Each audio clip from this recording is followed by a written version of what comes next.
Review പറയാൻ ആരുമേ ഇല്ല. എങ്കെ അവൻ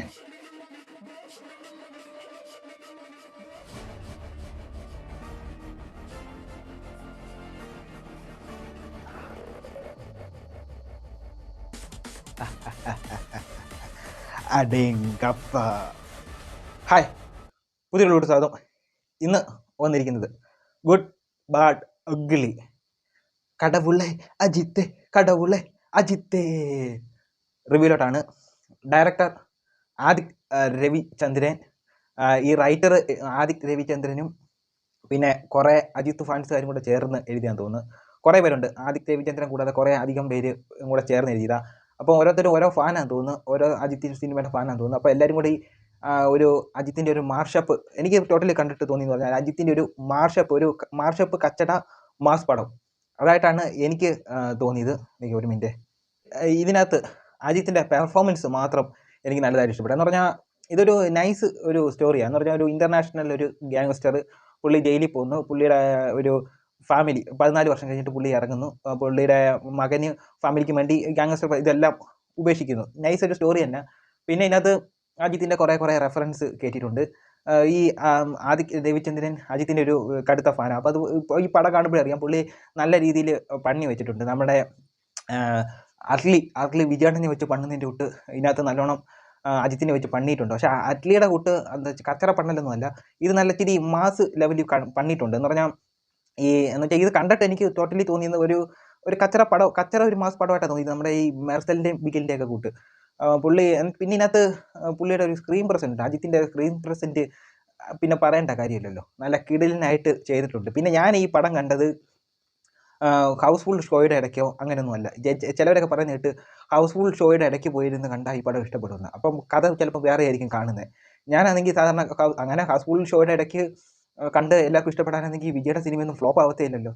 പുള്ളിയുടെയൊക്കെ സിനിമ എന്ന് പറഞ്ഞാൽ തറയിലിരുന്ന് ഇപ്പോഴത്തെ സീറ്റിന് നമ്പർ ഇടുന്നതിൻ്റെ കൂട്ട് അല്ല. പണ്ടൊക്കെ എന്ന് പറഞ്ഞാൽ സീറ്റ് തിയേറ്റർ ഫുള്ള് നിറച്ച് കഴിഞ്ഞിട്ട് അതിനകത്ത് തറയിലിരുത്തി വരെ സീറ്റ് ഇരുത്തി കാണുന്ന സമയം ഉണ്ടായിരുന്നു.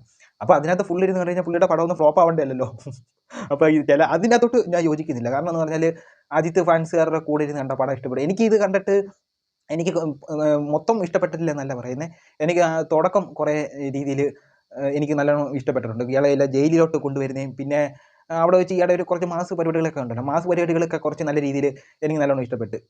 അത് കഴിഞ്ഞിട്ട് പിന്നെ ഒരു ഇൻ്റർവെല്ലൊക്കെ കഴിഞ്ഞ് പടം വലിയാൻ തുടങ്ങിയിട്ടുണ്ട്. വലിഞ്ഞ് ഇതെനിക്ക് തീരുന്നില്ല. ഇത് കണ്ട് നമുക്ക് അങ്ങ് ബോറടിയാണ് തോന്നിയത്. പിന്നെ ഇതിനകത്ത് എടുത്ത് പറഞ്ഞ ഇതിനകത്ത് അർജുൻ ദാസ് ഉണ്ട്.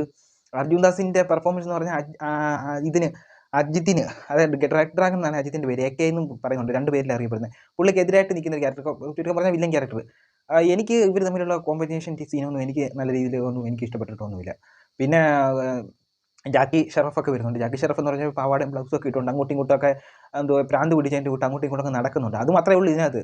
പിന്നെ തൃഷ വരുന്നുണ്ട് അജിത്തിൻ്റെ വൈഫായിട്ട്. തൃഷയെ കണ്ടിട്ടില്ലേ മെഴുക് പ്രതിമയുടെ കൂട്ടാണ് എനിക്ക് തോന്നിയത്.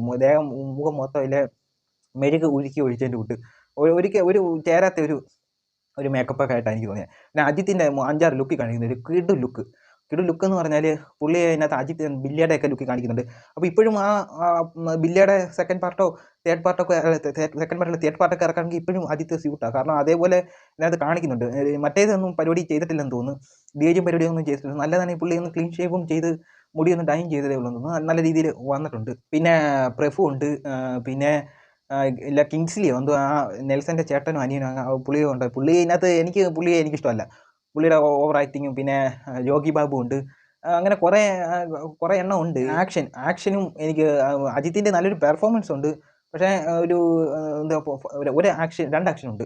ഒന്ന് ഒരു ഇൻട്രോ ആക്ഷനും അത് കഴിഞ്ഞിട്ട് ഒരു ലാസ്റ്റ് ഒരു ആക്ഷൻ കാണിക്കണമല്ലോ. പിന്നെ അജിത്തിൻ്റെ ഒരു മകനായിട്ട് വന്നിരിക്കുന്ന കാർത്തിക് എന്തോ ഇതിനകത്തെ സലാറിനകത്തെ പൃഥ്വിരാജിൻ്റെ ക്യാരക്ടർ ആയിരിക്കുന്നത് എമ്പുരാനകത്തൊക്കെ ഉള്ള.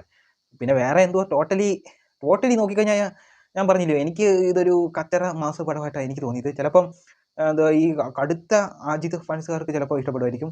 പിന്നെ എല്ലാ റെഫറൻസ് അജിത്തിൻ്റെ എല്ലാ എന്തോ ആറാട്ടിൻ്റെ കൂട്ട് കുറച്ച് റെഫറൻസ് ഒക്കെ കൊണ്ടുവന്ന് ഇരുന്ന ചുമ്മാ ഒരു പടമാണ്. അജിത്തിൻ്റെ ഒരു ഷോയ്ക്ക് വേണ്ടി ഒരു മാർഷപ്പിന് വേണ്ടി മാത്രം തയ്യാറാക്കിയ ഒരു പടമായിട്ടാണ് എനിക്ക് ഇത് തോന്നിയത്. അല്ലാതെ ഇതൊരു സിനിമയായിട്ട് എനിക്ക് ഇത് കാണാൻ പറ്റത്തില്ല. കുറേ പൈസ മുടലാക്കി. ഇതിനകത്ത് ഏറ്റവും കൂടുതൽ പൈസ ചിലവാക്കി എന്ന് പറഞ്ഞാൽ എനിക്കൊന്ന് 250-300 കോടി ബഡ്ജറ്റ് തയ്യാറാക്കിയ സിനിമയാണ്. ഏറ്റവും കൂടുതൽ പൈസ ചിലവാക്കിയെന്ന് തോന്നുന്നു എനിക്ക് തോന്നുന്നു കറണ്ട് ബില്ലിനാന്ന് തോന്നുന്നു. ഒരു ഫ്ലാറ്റിൻ്റെ അകത്ത് ഫുള്ള് രാത്രിയിലത്തെ ഷോട്ടൊക്കെ കിട്ടു ഷോട്ടൊക്കെയാണ്. കാരണം ഒരു ബൾബ് ഫുള്ള് അതിനകത്ത് ബൾബ് മാത്രം കണ്ടുകൊണ്ട് അത് നേരം വെളുത്തതായിട്ട് തോന്നും. അതേപോലത്തെ ബൾബ് ഇട്ട് കളർഫുൾ ആക്കിയിട്ടുണ്ട്, കിടിലിനാക്കി ചെയ്തിട്ടുണ്ട്. അത് ബാക്കിയൊന്നും എനിക്കങ്ങോട്ട് എന്തോ പറയുന്നത്, ചിലപ്പം എനിക്ക് ഇഷ്ടപ്പെടാത്തത് ഹൗസ്ഫുൾ ഷോയുടെ ഇടയ്ക്ക് വെച്ചുകൊണ്ടായിരിക്കാം. അതായിരിക്കാം എനിക്ക് ഇഷ്ടപ്പെടാത്തത്. എന്തായാലും എനിക്കൊരു ആവറേജ് താഴെ നിൽക്കുന്ന ഒരു ആവറേജ് പടമായിട്ടാണ് എനിക്ക് ഗുഡ് ബാഡ് അഗ്ലി തോന്നിയത്. അജിത്തിൻ്റെ പെർഫോമൻസ് ബേസിലല്ല, ഞാൻ ടോട്ടലി ഒരു ഇത് പറഞ്ഞു. അപ്പോൾ ഇത്രയേ ഉള്ളൂ. പിന്നെ പ്രിയ വാര്യറൊക്കെ ഉണ്ട്. പ്രിയ വാര്യറിനെയൊക്കെ ചുമ്മാതെ എടുത്തിട്ടേക്കുക. ഒരു ഡാൻസിനും ഒരു ഇതിനും വേണ്ടി എടുത്തിട്ടുണ്ട്, ചുമ്മാതെ എടുത്തിട്ടേക്കുക. പിന്നെ വേറെ ഒന്നും പറയാനും വേണ്ടി ഒന്നുമില്ല, ഇത്രയേ ഉള്ളൂ. ഒരു നൈസ് ഒരു സ്റ്റോറി. അതിനകത്ത് അജിത്തിൻ്റെ ഒരു മാർഷപ്പ് ഷോയ്ക്ക് വേണ്ടി ഇറക്കി വിട്ടേക്കുക. നല്ല രീതിയിൽ കളർഫുൾ ആയിട്ടുള്ള ഒരു 2 മണിക്കൂർ നിൽക്കുന്ന ഒരു മാർഷപ്പ്. സാധാരണ മാർഷപ്പൊക്കെ ഒരു 5 മിനിറ്റിനകത്തില്ലയോ, ഇതൊരു 2-2.5 മണിക്കൂറുള്ള ഒരു മാർഷപ്പ്. അത്രയായിട്ടാണ് എനിക്ക് ഇത് തോന്നിയത്. അപ്പോൾ ഇത്രയേ ഉള്ളൂ. അടുത്തൊരു വീഡിയോ ആയിട്ട് വരുന്നത്. ബൈ.